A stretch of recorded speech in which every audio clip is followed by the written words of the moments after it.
신명기 11장 13절부터 21절입니다. 내가 오늘 너에게 명하는 내 명령을 너희가 만일 청종하고 너희 하나님 여호와를 사랑하여 마음을 다하고 뜻을 다하여 섬기면 여호와께서 너희 땅에 이른 비 늦은 비를 적당한 때에 내리시리니 너희가 곡식과 포도주와 기름을 얻을 것이요 또 가축을 위하여 들의 풀에 나게 하시리니 내가 먹고 배부를 것이라. 너희는 스스로 삼가라. 두렵건대 마음에 미혹하여 돌이켜 다른 신들을 섬기며 그것에 절함으로 여호와께서 너희에게 진노하사 하늘을 닫아 비를 내리지 아니하여 땅이 소산을 내지 않게 하심으로 너희가 여호와께서 주신 아름다운 땅에서 속히 멸망할까 하노라. 이러므로 너희는 나의 이 말을 너희의 마음과 뜻에 두고 또 그것을 너희의 손목에 메어 기호를 삼고 너희의 미간에 붙여 표를 삼으며 또 그것을 너희의 자녀에게 가르치며 집에 앉아 있을 때든지 길을 갈 때든지 누워 있을 때든지 일어날 때든지 이 말씀을 강론하고 또 내 집 문설주와 바깥문에 기록하라. 그리하면 여호와께서 너희 조상들에게 주리라고 맹세하신 땅에서 너희의 날과 너희의 자녀의 날이 많아서 하늘의 땅을 덮는 날과 같으리라. 아멘. 우리는 사무엘이 이새의 집에 가서 다윗을 선택하는 모습을 기억하고 있습니다. 우린 그 안에서 발견한 것은 다름 아니죠. 야, 하나님은 마음을 보시는구나. 중심을 보시는구나. 왜 그렇게 중심을 보셨을까? 이런 생각을 하게 되죠. 하나님을 사랑하는 방법도 어디부터 나오냐면 마음에서부터 나와요. 그럼 하나님을 잃어버리는 경우도 어디서부터 나오느냐면은 마음에서부터 멀어질 때 나타나게 되어 있습니다. 성경은 오늘 본문을 통해서도 우리에게 마음을 지켜라 그래요. 끊임없는 어둠의 권세들은 우리의 마음을 빼앗기에 더욱더 마음을 지켜라 이리 말씀하고 계시다는 겁니다. 오늘 본문의 구절을 보면 신명기 11장 13절부터 21절에 나타난 이 구조가 13절부터 15절에 보면 말씀에 순종하게 되면 누리게 될 복에 대해서 말해요. 이 누리게 될 복도 마음을 하나님 앞에 올려드릴 것을 말해주고 있습니다. 두 번째는 16절부터 17절을 보면은 스스로 지키지 못해서 마음이 미혹되면은 하나님께서 멸망하게 될 것을 경고하고 있다는 거죠. 마지막 세 번째 18절부터 21절을 보면은 순종하기 위해서 우리가 어떻게 해야 될 것인지 말씀해 주고 계십니다. 자, 오늘 저와 여러분들은 하나님을 더욱더 사랑하며 의지하며 주님의 복이 되어지는 은혜가 있기를 축복합니다. 그리고 오늘 말씀을 또 한번 깊이 우리의 마음에 담아내어 그대로 살아가는 은혜가 있기를 축복합니다. 오늘 본문 속에 보면 첫 번째 주신 말씀 뭐라고요? 말씀에 순종하면 누리게 된다. 복을 누리게 된다. 이거예요. 13절에 보면 그럼 이 복이 어떤 복인지 알게 되어지는 대목이 있어요. 내가 오늘 너에게 명하는 내 명령을 너희가 만일 청종하고. 오늘 말씀을 보면은 내가 너에게 명령한 이 말씀을 너희가 청종하면이에요. 그래서 이 내용을 너희가 만일 청종하고라는 이 내용을 다시 이 원어로 보면은 너희들이 확실하게 듣는다면 이 말이에요. 그냥 이곳에 있는다고 듣는 게 아니에요. 그러면 오늘 여기에 말하면 듣는다라는 말은 뭐냐면은 우리가 알고 있듯이 쉐마란 말이에요. 쉐마는 뭘 얘기하는 거예요? 듣는다라는 것은 귀로만 듣는 게 아니에요. 순종을 말하는 거예요. 삶으로 행동하는 것을 말해요. 실천하는 것을 말해요. 많은 사람들이 성경에 대해서 알아요. 하나님도 알고 예수도 알아요. 귀신들도 하나님을 알아서 벌벌벌 떨 줄 알아요. 그러나 그 하나님의 인격적인 자기의 삶에 대해서 그 하나님의 말씀에 의해서 순종하며 사느냐? 그렇지 않단 말이에요. 오늘 우리가 하나님께서 주신 말씀을 들으면 그냥 가벼이 여기고 그것을 무시하고 그것을 잊어버리고 살 것이 아니라 그 말씀이 나의 삶에 들어와서 그 말씀대로 살아가는 순종. 이럴 때 과연 하나님이 나의 하나님이 되고 나는 하나님의 백성으로서 살아가게 되어진다는 거죠. 오늘 이렇게 너희가 만일 청종하면은 하나님께서 어떤 일들을 행하시느냐라고 이야기했을 때 이 청종이 어디의 영역 가운데 나타나느냐? 자, 성경은 이렇게 말해요. 너희 하나님 여호와를 사랑하여. 자, 순종하는 자의 모습은 하나님을 사랑할 때 나타남을 보여주고 있어요. 어제 말씀드렸죠. 사랑하면 말씀을 지키고 그리고 생각하면은 지키게 되어지고 지킨 자에게 하나님께서 누리게 해주신다. 이 말씀을 드렸잖아요. 그래서 너희가 하나님의 말씀을 청종한다는 사람은 다름 아니에요. 그 하나님을 사랑할 줄 아는 사람이죠. 너희가 하나님을 사랑하면 여호와를 사랑하여 어떻게 마음을 다하고 뜻을 다하여 섬기면 하나님을 섬기는 방법은 다름 아니에요. 내가 하나님을 사랑해야 돼. 하나님이 나를 사랑한 것 같이 나도 하나님을 사랑하는 법이 필요합니다. 사랑하면 다 돼요. 안 될 것도 어려울 것도 힘들어 보이는 것도 지쳐 보이는 것들도 다 감당하게 돼요. 뭐하면? 사랑하면. 하나님을 사랑하면 순종의 삶이 당연히 따라오게 되어 있습니다. 오늘 성경에 보면 이 하나님을 사랑하면서 순종의 삶을 살아갈 때 성경은 이렇게 말하죠. 마음을 다하고 그 뜻을 다하면. 온 마음으로 이런 뜻이에요. 온 영으로 이런 뜻입니다. 내가 온 마음으로 드릴 수 있는 것은 사랑하는 것과 비례한다는 사실입니다. 로미오와 줄리엣이나 우리가 너무 단순한 이 이야기를 알고 있어요. 사랑하니까 사랑을 위해 목숨을 바쳐. 사랑이라는 것이 삶에 얼마만큼 작용하는지 우리는 이 로미오와 줄리엣뿐만 아니라 하나님께서 우리를 사랑하실 때 로마서 5장 8절에 우리가 아직 죄인 되었을 때 가치가 없는데 불구하고 가치를 부여해 주시고 하나밖에 없는 하나님의 아들이신 예수 그리스도를 우리 위해 내어주셨어요. 이게 뭘까요? 사랑하면이에요. 하나님이 자기 사랑을 확증하셨다라고 이야기합니다.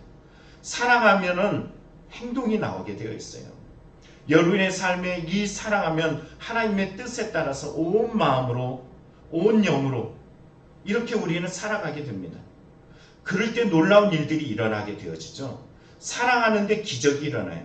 사랑하는데 우연이 일어나요. 사랑하는데 하나님의 놀라운 역사들이 삶의 현장에서 일어나요. 그 가나안 땅은 어떤 땅이다? 관계수로가 없어요. 우리가 분명히 말한 것처럼 애굽에서 나타난 그 나일강처럼 그 물을 퍼다가 수로에 뿌리고 그리고 인간의 노력으로 인해서 나아가는 것이 아니라 그 가나안 땅은 철저하게 하나님께서 비를 내리실 때 하나님께서 그곳에서 소산이 나도록 역사하신다는 거죠. 우리의 삶에도 마찬가지입니다. 이 인생 속에 살아갈 때 믿는 자에게 그 가나안 땅이 어디예요? 내 삶의 영역이에요. 내가 뭔가를 했어라고 이야기할 때 교만하게 하나님을 잊은 거예요. 그렇죠? 기억나죠? 이제는 하나님께서 나와 함께 하셔. 나는 하나님을 사랑해. 나는 온 마음으로 온 영으로 하나님을 사랑해. 이렇게 할 때 하나님은 어떤 역사를 우리에게 주시냐면은 14절에 말하죠. 여호와께서 너희 땅에 이른 비와 늦은 비를 적당한 때 내리시리니. 이른 비를 내리시고 늦은 비를 내리세요. 이른 비는 10월 말부터 12월 초에 내리는 비죠. 여름 내내 메말랐던 땅에 이제 그곳이 딱 이제 뭐 어떤 밭을 갈고 개간하기 좋은 이런 밭으로 만들어가요. 그리고 또 늦은 비는 3월이나 4월에 나요. 작물이 이제 성장하는데 엄청난 영향력을 주죠. 그래서 푸르르게 하고 그들의 소산을 먹고 마시며 누릴 수 있도록 합니다. 근데 이 늦은 비와 이른 비를 성경 11장에서 우리는 보았듯이 뭐라고 이야기해? 하나님이 너희를 돌보십니다. 그 땅은 흡수하는 땅이다. 하나님이 믿는 자에게 주시는 은혜가 뭐예요? 당신을 사랑하는 자에게 주시는 은혜가 뭐냐면은 이른 비와 늦은 비, 돌보심의 은혜예요. 줄일 것 같고 목마를 것 같고 더 이상 살아갈 힘도 방법도 없을 때 하나님은 우리에게 뭘 주시냐면은 우연을 통해서 세상 말로 이야기하면 그 우연을 통해서 우리에게 공급해 주셔. 근데 그게 우연이 아니에요. 하나님이 우리를 사랑하셔서 하나님께서 개입해 주시는 거예요. 그래서 여기 14절에 보면 적당한 때라고 이야기하죠. 이 말은 어떤 말일까요? 원어로 보면 그때라는 뜻이 그때. 너희가 늦은 비가 필요한 때, 너희가 이른 비가 필요한 때, 너희가 줄이지 않도록 소산이 움을 트고 그리고 열매를 맺을 수 있도록 하나님께서 이른 비와 늦은 비를 지금까지 공급해 주셨어. 이걸 잊은 사람을 뭐라고 이야기했어요? 교만한 자. 이것을 잊어버린 자를 뭐라고 얘기해요? 곧 우상을 섬길 자. 이것을 잊어버린 자는 하나님께로 끊어질 자. 이렇게 말해요. 여러분 기억하시기 바랍니다. 하나님의 은혜를 기억하고 하나님 날 사랑함을 기억해서 하나님 앞에 붙들림 받으기를 간절히 축원합니다. 오늘 담이가 왔는데 어제 제가 전화를 했는데 안 받더라고요. 전화를 한 이유가 있어요. 참 이쁘장하게 생긴 한 아이가 있어요. 제가 알고 있는 아이야. 근데 거식증에 걸려서 가정이 정말로 사는 게 아니에요. 너무 힘들고 너무 어려워. 어떤 마음이 들었냐면 제 마음에, 야 담이야 넌 참 행복하다. 그래서 전화를 했는데 안 받더라고요. 넌 참 행복하다. 멀쩡한 몸, 멀쩡한 얼굴을 가지고 있지만 마음이 무너지니까는 더 이상 살아갈 힘이 없어서 먹지 않아서 장기가 다 파괴되고 파손되었어. 가정이 풍비박산이 났어. 마음이라는 것이 하나님께 붙들림 받아서 비록 세상 사람보다 비교하면 좀 연약해 보여도 이런 은혜들을 누릴 수 있다는 것이 어딜까? 하나님께로만 받은 자에 누릴 수 있는 복이구나. 이거를 한번 꼭 얘기해 주고 싶어서 전화를 시도했던 거예요. 그런데 오늘 왔어요. 그래서 이렇게 또 듣게 되었습니다. 하나님이 여러분에게 그래요. 우리 나에게는 삶의 연약함이 가득해요. 부족함이 많아. 그런데 하나님은 당신을 믿을 때, 내 마음을 당신께 드릴 때, 내 영을 당신께 드릴 때 하나님은 때를 따라 우리에게 필요한 것들을 공급해 주시고 마음을 지켜주시고 생각을 지켜주시고 삶을 지켜주셔서 오늘도 하나님 앞에 이 약함 속에, 이 부족함 속에, 이 힘겨움 속에서도 하나님을 의뢰하며 소망하며 인내하며 환난 중에도 우리는 살아갈 수 있는 용기와 힘을 얻게 된다는 사실입니다. 오늘 우리가 이 하나님을 의지하며 나아가는 은혜가 날마다 넘쳐나기를 간절히 축원합니다. 그래서 오늘 내 소산이 날 때, 때를 따라 내가 그냥 살아가는 것 같지만 오늘 본문은 어떤 이야기를 하냐면은 너의 삶의 배후에 하나님이 계셔. 너의 삶의 배후에 내가 널 지키고 있어. 이렇게 말씀하고 계셔요. 오늘 우리의 인생의 배후에 오늘도 지켜주시고 보호하시고 인도하시는 이 하나님을 여러분 체험하며 고백하며 살기를 간절히 축원합니다. 16절부터 17절에 보면은 스스로 지키지 않으면 어떤 일이 있다고요? 마음이 미혹돼서 멸망하게 될 것에 대한 경고를 주고 있습니다. 오늘 성경의 내용을 보면은 너희는 스스로 삼가라. 두렵건대 마음에 미혹하여 돌이켜 다른 신들을 섬기며 그것으로 절하며. 여러분 신명기에 보면은 순종의 당위성에 대해서 계속 강조하고 있어요. 순종되어지지 않을 때 어떤 일이 있냐면 잊어버려. 잊어버리면 어떤 일이 있을까요? 우상을 섬기게 돼. 자, 오늘 본문의 16절에도 말해요. 너희는 스스로 삼가라. 스스로 지키라. 이런 말이에요. 지키지 않으면 제일 먼저 공격받는 곳이 어딜까요? 말씀이 내 안에서 지켜지지 않을 때 제일 먼저 공격받는 영역은 마음이라는 사실이에요. 마음이 미혹되어져요. 여기에 보면 마음이 미혹된다. 이 원어로 보면 속다 또는 열려있다 또는 유혹하다 이런 뜻이에요. 단순하다 이런 뜻도 있어요. 마음이 단순해. 그냥 현상 속에 나타나는 환경 속에 나타나는 것에 마음을 빼앗겨버려요. 그리고선 쉽게 무너져. 어제나 할렐루야 찬양하세 내 모든 죄 사함받고 금방이라도 천국에 갈 것 같다가 마음이 무너지면 여기가 어때요? 하나님 날 좀 죽여주세요. 엘리야가 그러잖아요. 어제는 승승장구하다가 마음이 무너지니까는 날 죽여달라고. 나 혼자밖에 없다고 이렇게 말하잖아요. 마음이 공격을 당해. 마음이 미혹당하는 영역을 가장 먼저 그곳이 어디냐면 마음이에요. 너희는 마음을 지키라. 무릇 생명이 이에서 남이니라. 마음이에요. 마음. 이 마음이 무너지면서 뭐가 들어와요? 오늘 성경을 보니까는 돌이킨다고 해요. 마음 때문에 마음이 무너지고 하나님께 돌이켜요. 지키지 않고 돌이키면서 이제는 어떤 일들을 하냐? 다른 신들을 섬기며, 하나님을 섬겼던 사람이 이제는 하나님을 섬기지 않고 하나님이 하지마 하지마 잊지마 그러면 안돼 멸망당해 이렇게 말씀하셨던 다른 신들을 섬겨. 그뿐만이에요. 그것에게 절한다. 어떤 말일까요? 그의 추종자가 되는 거죠. 하나님만 따라 살겠다고, 하나님만 의지하며 살겠다 했던 마음이 이제 마음이 자기의 마음에 다른 것들이 들어와서 움직여요. 창세기 3장을 보다 보면은 우리는 하와를 꼬드기는 이 마귀의 모습을 우리는 생각해 보게 됩니다. 뱀이 하와에게 와서 꼬드길 때 뭐라고 이야기해? 야, 하나님이 참으로 너에게 동산 모든 나무의 열매를 먹지 말라 하더냐? 하와가 정확하게 말하죠. 동산 중앙에 있는 나무 열매는 하나님의 말씀에 너희는 먹지도 말고 만지지도 말라 너희가 죽을까 하노라. 반드시 죽는다라고 얘기했는데 죽을까 하노라. 정확하지 않아요.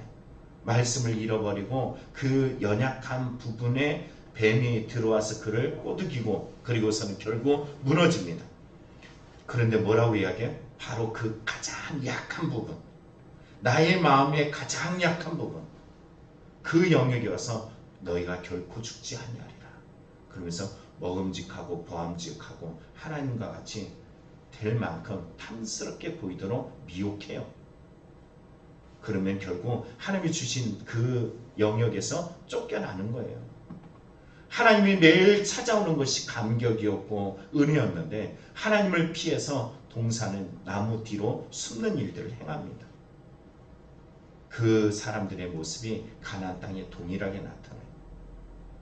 자신들에게 비가 내리지 않고 그들에게 이른 비와 늦은 비가 멈췄을 때 그들은 어떤 방법을 쓰냐면은 바로 애굽에서 했던 방법 동일하게 쓰려고 그래요. 어떤 방법이에요? 인간적 방법.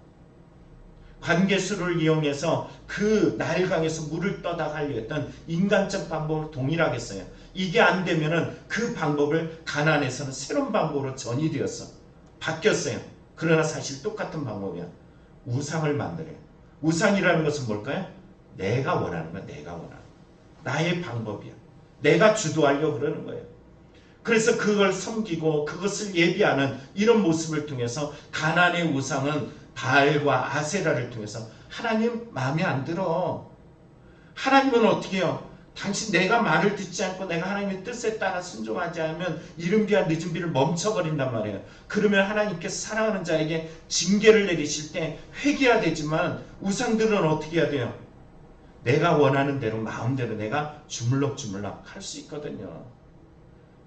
우상은 신이라는 존재를 내가 쥐락펴락을 할 수 있어요. 손에 쥐고 내 마음대로 되지 않으면은 내 마음대로 하려고 만드는 것이 바로 가나안에 이루는 일들이에요. 그래서 이거 여러분에게 회개가 필요한 거죠.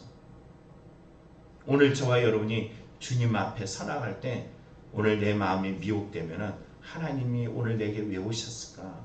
나에게 왜 이런 오늘 어려움이 있을까? 나는 왜 지금 이런 자리에 있을까? 모든 삶에 대해서 하나님 앞에 다시 한번 마음을 지키며 생각을 지키며 뜻을 지키는 게 필요한데 무너질 때는 쉽게 무너져요. 왜냐? 지금이 위험 단계라는 것을 잘 몰라요.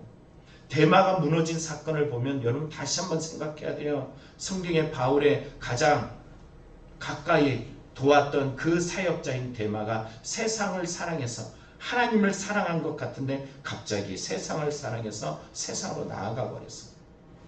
사울왕이 대단한 왕 같았는데 어느 날부터 보니까는 하나님을 버리고 세상을 섬기고 자기의 그 능력들을 자랑하는 것들만 나타내다가 결국 버림받았어요. 우리도 그럴 수 있다라는 겁니다. 과거의 신앙 필요 없어요. 지금 신앙 현재형이에요. 오늘 지금 내가 하나님을 잘 기억하며 잘 지키며 따라가는지 여러분 스스로 점검해 보길 원합니다. 마지막 세 번째는 뭐라고 이야기했어요? 순종하지 않기 위해서 그러면 어떻게 해야 될 것인가? 이거예요. 오늘 본문에 보면은 다시 말씀하셔요. 18절에 이러므로 너희는 나의 이 말을 너희의 마음과 뜻에 두고 어디다 둬라? 너희의 마음에 둬라. 어디다 두라? 뜻에 두라. 영에 두라는 거예요. 너의 마음에 두고 뜻에 두라. 우리는 성경 속에 13절에 그러잖아요. 하나님 말씀을 청종하는 방법이 뭐라고요? 하나님을 사랑해서 하나님을 마음에 두고 내 뜻 영에 두는 것이다 그랬잖아요. 동일해요. 야, 그러면 너희가 지킬 수 없는 때가 올 수 있기 때문에 너희가 그런 것을 정확하게 막기 위해서, 너희가 정확하게 경계하기 위해서 할 방법이 있어. 순종해야 될 방법이 있어. 그게 뭐라고요? 하나님께서 너에게 말씀하신 이 말, 이것을 너희의 마음에 두고 뜻에 둬라. 우리말 성경에 보면 이렇게 해석합니다. 나의 이 명령을 너희의 마음과 생각에 단단히 새기고 너희 손목에 메고 이마에 두르라. 너의 삶의 영역에서 떼지 말라는 거예요. 손목에 두르고 이마에 둬서 잊어버리지 말라는 거예요. 이스라엘 백성이 통곡의 벽 앞에 갔더니 그때 성년식을 하더라고요. 아이들이 막 이걸 주렁주렁 달아서, 그리고 여기다가 이걸 말씀을 갈아가지고 있더라고요. 왜 저딴 행위를 하는 걸까? 이게 형식화되는 것이 아니라 이 말씀을 너의 삶에 떼지 말라는 거예요. 떼지 않는 삶을 통해서 부지런히 자녀들에게 어떻게 하나 가르쳐라. 자, 19절에 보면 너희 자녀에게 가르치며 집에 앉아있을 때든지 길을 갈 때든지 누워있을 때든지 일어날 때든지 이 말씀을 강론해라. 강론이라는 것은 그것들을 말해라는 거예요. 끊임없이 말하는 거예요. 우리가 하부르타 할 때 뭐예요? 서로 토론하는 거잖아요. 끊임없이 말하는 거예요. 말하는 거예요. 하나님이 날 사랑해 주셨어. 여러분 말 참 중요하잖아요. 하나님이 나와 함께 하셔. 종행제, 하나님이 우리 종행제와 함께 합니다. 여러분 축복합니다. 하나님이 여러분과 동행하십니다. 이런 말들은 계속 하는 거예요. 계속 끊임없이. 앉아있을 때든 일어날 때든 길을 갈 때든 누웠을 때든 이 말은 어떤 말이에요? 지속적으로 반복적으로 계속 하라는 거예요. 묵상에서 보면은 이 강주민 목사님이 이런 얘기를 하잖아요. 어린아이가 엄마 아빠라고 이야기하는데 이것을 말하기 위해서 아이들이 3,000번을 한다잖아요. 3,000번. 김연아 씨가 그렇게 피겨스케이트 세계 여왕이 되기 위해서 그가 1만 번을 넘어지는 것을 아까워하지 않고 노력한다 그러잖아요. 우리가 하나님의 말씀이 내 마음에 있기 위해서 끊임없이 되뇌어야 돼. 읊조린다. 시편에 그러죠. 묵상한다라는 것을 읊조린다는 거예요. 계속 내 마음에 읊조리면서 이것이 삶이 되도록 만들어야 돼요. 그리고 이것이 많은 사람들 보는 앞에서, 가장 가까운 사람들 앞에서도 드러낼 수 있도록 살아가는 것이 중요합니다. 내 엄마가, 내 딸이, 내 엄마의 뿐만 아니라 내 주위에 있는 배우자들이 그대로 살아가는구나. 이것을 보일 수 있도록, 말씀이 눈에 보일 수 있도록 삶으로 살아가는 모습이 여러분에게 필요한 줄 믿습니다. 그래서 빼앗기지 않는 은혜, 이 빼앗기지 않는 이 은혜를 가지고서 날마다 승리하는 저와 여러분이 되길 축복합니다. 그러면은 21절에 약속하죠. 말씀이 결과를 이끈다는 거예요. 그러면 너의 자녀의 날이 많아서 하늘이 땅에 덮은 날이 같을 것이다. 너희뿐만 아니라 너희 자녀들도 하나님의 은혜를 누릴 거야. 여러분 이 은혜들을 누리기를 간절히 축복합니다. 기도하겠습니다.